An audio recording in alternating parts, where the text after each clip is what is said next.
Visceral que saliera, en este caso las vísceras, y en este caso una hoja parietal, la que se va a unir a la pared propiamente dicho de lo que es el neurón. Tenemos una pared interior anterolateral, que no lo vemos aquí, pero lo que sí podemos ver es la pared posterior. Todo esto, este recubrimiento brilloso aquí unido, está conformado por la hoja parietal del peritoneo. Muy bien. Y vamos a ver que el peritoneo va a disponer algunas dependencias, es decir, tenemos varias dependencias, tenemos un epíplon, tenemos un meso, tenemos por ejemplo ligamentos y vamos a tener también algunas fascias. Vamos a explicar qué son cada una de ellas. Por ejemplo, primero vamos a ver la presencia de un epíplon. ¿Qué viene a ser en este caso un epíplon? Pues va a tener este concepto. Ocurre lo siguiente. Desde la parte posterior de la pared del abdomen, vamos a hacer de la pared del abdomen, lo que va a hacer es que la hoja parietal va, en este caso, desdoblarse para recubrir a la víscera. Y cuando recubre a la víscera, va a llevar consigo algunos vasos sanguíneos. Por ejemplo, aquí vamos a ver, en este caso, un epíplon. Esto que estamos viendo aquí es un epíplon, o conocido como el epíplon mayor. Este epíplon mayor lo que va a hacer es recubrir esta gran cantidad de vísceras que estamos viendo aquí. Estas son las casas intestinales del intestino delgado. Pertenecen exclusivamente al yeyuno epíleo. Yeyuno epíleo, que es la segunda y tercera porción del intestino. Aquí lo podamos ver. Intestino delgado. Muy bien, propiamente dicho. Y este es el epíplon mayor, que recubre a estas asas intestinales. Muy bien, epíplon mayor. Pero también tenemos un epíplon menor. Aquí, por ejemplo, voy a tener al hígado, y entre el hígado y la curvatura mayor del estómago, voy a tener un epíplon que me une la curvatura mayor y el borde inferior del hígado. En este epíplon van a pasar vasos sanguíneos, van a pasar, en este caso, troncos linfáticos. Y aquí, por ejemplo, tenemos a un paquete vascular y linfático. Aquí, por ejemplo, vamos a tener a tres estructuras. Por un lado, voy a tener al colédoco. Esto que estamos viendo aquí, pueden pararse para que lo puedan ver. A esta estructura en conjunto se le conoce como el pedículo hepático. El pedículo hepático va a estar formado de tres estructuras principalmente, y lo preguntan bastante de nuestro tema. Por un lado tenemos al conducto colédoco, formado por la desembocadura del conducto cístico, que viene de la vesícula biliar, que está aquí. La vesícula biliar tiene su propio conducto, que es el conducto cístico, ahí está. Y luego al conducto hepático común, que viene de dos vías, un conducto hepático derecho e izquierdo, que recoge la bilis producida del hígado. Bien, y aquí lo tenemos, ¿no? Al conducto colédoco. Luego, hacia el lado izquierdo, vamos a tener a esta arteria. A esta se le conoce como la arteria hepática propia, ¿no? O que posteriormente se va a dividir en una arteria hepática del lado izquierdo y del lado derecho. Y por detrás, entre estas dos estructuras y en la parte media, encontramos a la vena porta. Esta de aquí. Esta es la vena porta. Entonces, vena porta, colédoco o vías biliares, y en este caso la arteria hepática propia me forma el pedículo hepático. ¿Dónde se encuentra? En el epíplon menor. Epíplon menor. Muy bien. Vale decir que este conjunto de paquete, conocido como el pedículo hepático, tiene su importancia. ¿Por qué? Porque existe una maniobra que utilizan los cirujanos de abdomen, que es, por ejemplo, introducir, en este caso, un dedo a través de este orificio que estamos viendo aquí. Este orificio se le conoce como el hiato de Winslow. El hiato de Winslow es un orificio de entrada que posteriormente vamos a ver cuando hablemos posteriormente de la transcavidad de los epiplones, que ahorita tal vez no entienden un poquito mejor, pero lo que quiero que se queden es que por detrás del pedículo hepático existe un orificio donde yo puedo meter mi dedo, y lo que voy a hacer es lo siguiente: meto mi dedo, y lo que voy a hacer es introducir aquí y prensar toda esta estructura que es el pedículo hepático. A este se le conoce como la maniobra de Pringle, que lo que va a permitir es, en este caso, evitar el paso, en este caso, de irrigación, el paso de drenaje venoso o el pase de la bilis. ¿Y por qué es importante esta maniobra? Porque me va a permitir, en este caso, hacer intervenciones quirúrgicas, por ejemplo, como retirar una porción del segmento de hígado, o por ejemplo, en tratar algunos traumatismos con el hígado. Porque vamos a saber que el hígado es un órgano muy friable, es decir, a la palpación se rompe muy fácilmente. Aquí no se rompe fácilmente, ¿por qué? Porque está, en este caso, conservado por formol. Por eso fácilmente no se va a romper aquí. ¿Muy bien? De esa manera. Ahí tenemos al epíplon, en este caso, menor. ¿Muy bien? De esa manera. Ahora vamos a ver los mesos. ¿Qué es un meso? Es un concepto parecido a los epíplonos. Pero a diferencia del epíplon, como estamos viendo aquí, este epíplon me está uniendo una víscera con una víscera. Aquí me está uniendo la curvatura mayor del estómago con el hígado. Ese es el epíplon menor. Mientras que el epíplon mayor nace del colon transverso. Todo esto es el colon transverso, ¿no? La porción del colon. Recordemos que el colon va a estar dividido en porciones. Esta es la porción del colon transverso. En su borde anterior nace, en este caso, el epíplon mayor. Muy bien, y va a recubrir las asas intestinales. Por eso va de víscera a víscera. Mientras que un meso, por ejemplo, me va a recubrir obviamente una víscera, pero de este meso van a nacer arterias. Aquí, por ejemplo, estamos viendo algunas arterias que van para la porción del yeyuno e ilion. Por ejemplo, de esta manera.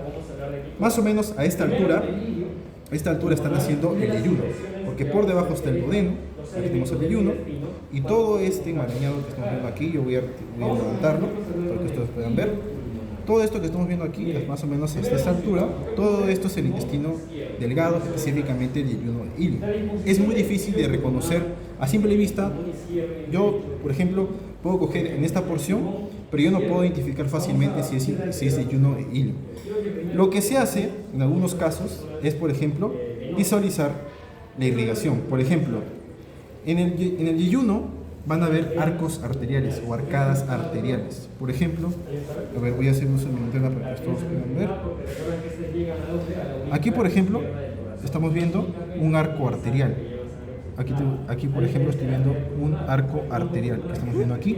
Y de este arco arterial nacen arterias conocidas como los vasos rectos que me van a irrigar el yeyuno. Pero si yo voy en la parte por debajo al ilion, por ejemplo, más o menos vamos a ver aquí, falta disecar aquí. Ya. Pasa que falta disecar, pero a ver, vamos a hacer el intento. Ya. Perdón, chicos. Entonces, aquí, por ejemplo, vamos a ver. Si se dan cuenta, a diferencia de lo que es en este caso el yeyuno, aquí vemos más disposición de arcos arteriales, mayor cantidad de disposición de arcos arteriales. Por ejemplo, aquí hay uno, aquí hay otro, y aquí hay otro más en la parte superior. Ahí tenemos 1, 2, 3 arcos arteriales. A eso se denomina de primer, segundo y tercer orden. Pero aquí solo encontramos uno. Entonces estaríamos hablando de un arco arterial de primer orden, ¿no? De esa manera puedo decir, mientras mayor arcos arteriales haya, estamos hablando de, en este caso, de un ilion. Pero mientras menor cantidad de arcos arteriales, específicamente de primer y segundo orden, pertenecen solamente al yeyuno. Hasta cuarto orden pertenecen al ilion. Muy bien, nada más. Eso principalmente. ¿Sí? Solo con los arcos arteriales voy a poder diferenciar. Ya, ese es un aspecto. Otro aspecto que nosotros podemos valernos para poder identificar es hacer un corte aquí. Yo puedo hacer un corte a nivel de aquí de la plaza intestinal.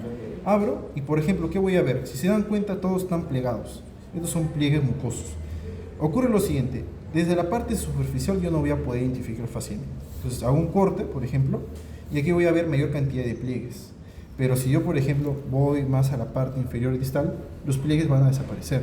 Entonces, pues, por esa disposición también puedo reconocer ahí este es ilion y este es yeyuno, por la disposición de los pliegues mucosos, ¿no? Esa es una disposición. Otra, por ejemplo, es la disposición del tejido adiposo. Por ejemplo, aquí menos disposición de tejido adiposo. Existe, sí, pero menos dispuesto y más propenso. Mientras más bajamos, el tejido adiposo va a aumentar y se va a ver más notable, visible, ¿no? Aquí, por ejemplo, vemos gran cantidad de tejido, en este caso adiposo, entre el meso. Entonces, ¿qué es un meso? Es un peritoneo que recubre aquí, en este caso, a la irrigación. Por ejemplo, miren, aquí tenemos la arteria mesentérica superior. Esta arteria mesentérica superior va a irrigar tanto a la parte del yeyuno y ilion, ¿no? Entonces, un meso en su contenido tiene tanto irrigación y drenaje venoso, ¿no? Arterias y venas. Y algunos plexos nerviosos también, para inervar la porción del intestino delgado. Muy bien, eso es un meso. Muy bien, de esta manera. Ahora, por ejemplo, también tenemos otros mesos. Por debajo, aquí tengo, ahora sí, al colon. Aquí tengo al ciego. Y por detrás del ciego, en la parte interna, voy a tener al apéndice. Este es el apéndice. Ahí está. ¿Qué es lo que ocurre? Todo este meso que recubre el yeyuno ilion se denomina como mesenterio. o sea, el meso del yeyuno de ilion es el mesenterio. Va a llegar a la parte baja y este mesenterio también va a formar un propio meso al apéndice. Y si se dan cuenta, en este espesor de grasa va a estar conteniendo la arteria apendicular, que es la arteria propia del apéndice. Entonces, este meso forma un meso al apéndice. Por eso se denomina como mesoapéndice. Mesoapéndice. Pero la diferencia del ciego es que el ciego es más libre. Este no está recubierto, si se dan cuenta, por ningún meso. Por ningún meso. Es libre, por lo general, el ciego. Ahí está. Ahora vamos a seguir hacia la parte superior y aquí tenemos al colon ascendente. Colon ascendente, que también tiene su meso. Ahí está. Este es el mesocolon ascendente. Mesocolon ascendente. Luego aquí tenemos al colon transverso con su meso.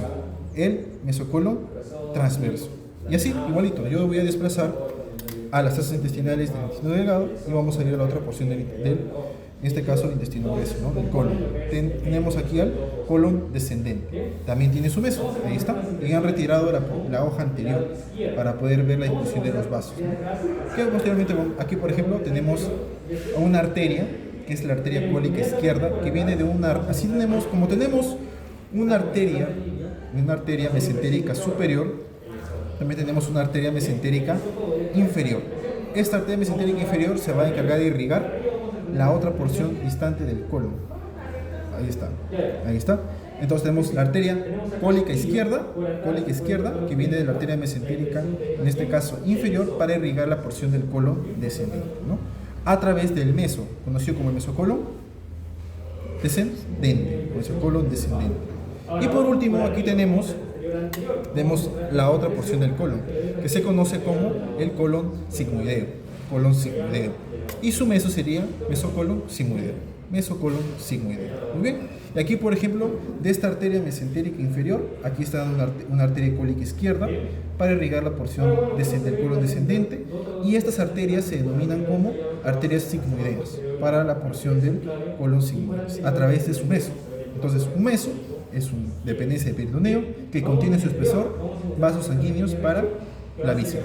Esa es la definición de un meso. Y acuérdense porque eso pregunta bastante. Y por último, aquí tenemos al recto, ¿no? La porción del recto, ¿no? Se forma una flexura, ahí está, entre colon sigmoides y el recto. Aquí tenemos 2/3 superiores del recto, y solamente el tercio superior, y en algunos casos el tercio medio, va a estar recubierto de peritoneo. Nada más, el único que deben saber con respecto al meso. Ese es un meso. Ahora vamos a hablar de ligamentos. Los ligamentos, ¿cuáles son los ligamentos? Ocurre lo siguiente: un ligamento, y ojo, si ustedes cuando les toque en la parte del abdomen, dependiendo de la bibliografía que ustedes lean, el ligamento tiene un término muy confuso actualmente, pero la definición más aceptada, según algunos libros, es que el ligamento me une una porción del tubo digestivo que no forma parte de él. Por ejemplo, ¿qué órganos o vísceras no forman parte del tubo digestivo?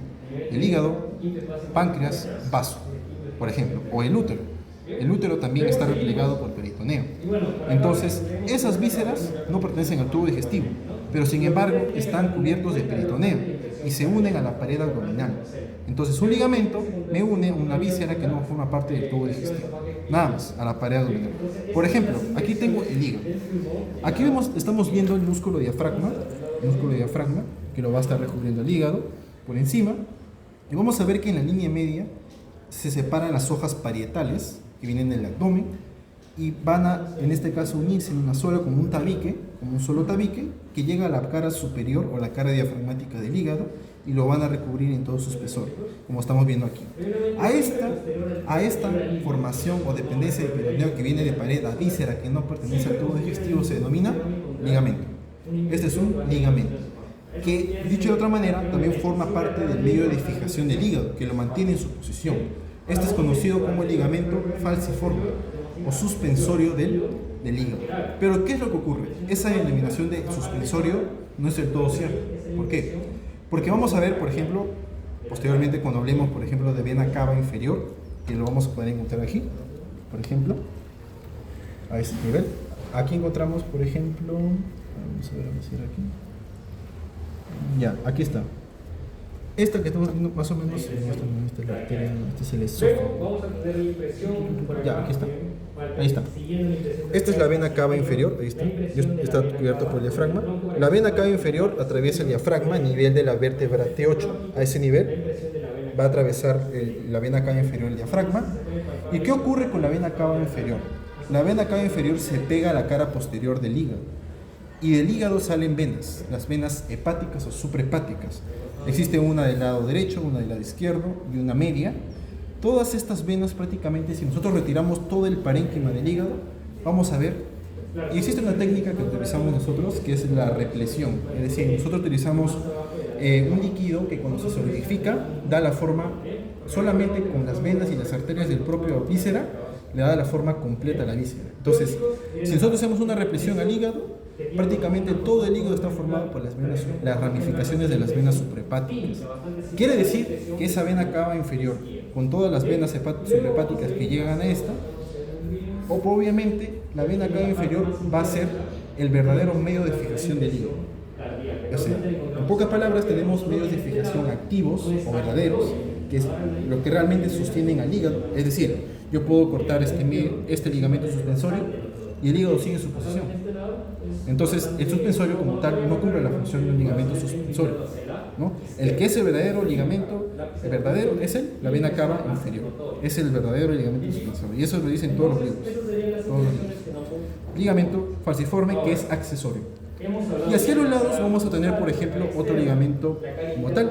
Del lado derecho tenemos el ligamento triangular del hígado, en el borde derecho del hígado. Muy bien, que obviamente aquí va a ser más pequeño.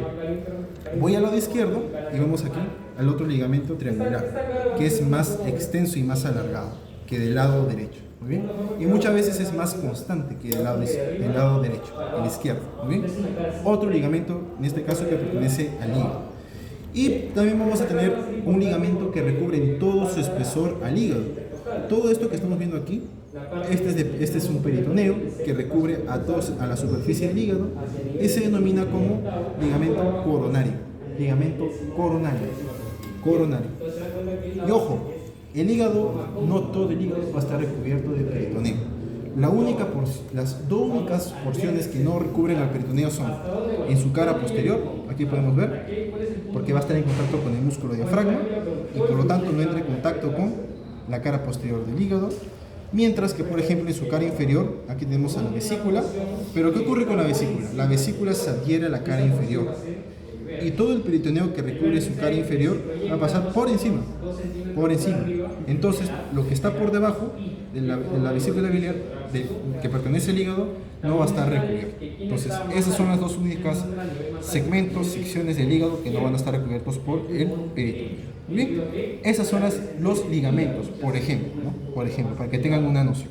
Muy bien, y también tenemos otros ligamentos. Por ejemplo, aquí tengo un ligamento, que, por ejemplo, aquí vamos a poder apreciar, aquí tengo el estómago, ahí está, la curvatura mayor del estómago, la curvatura menor del estómago.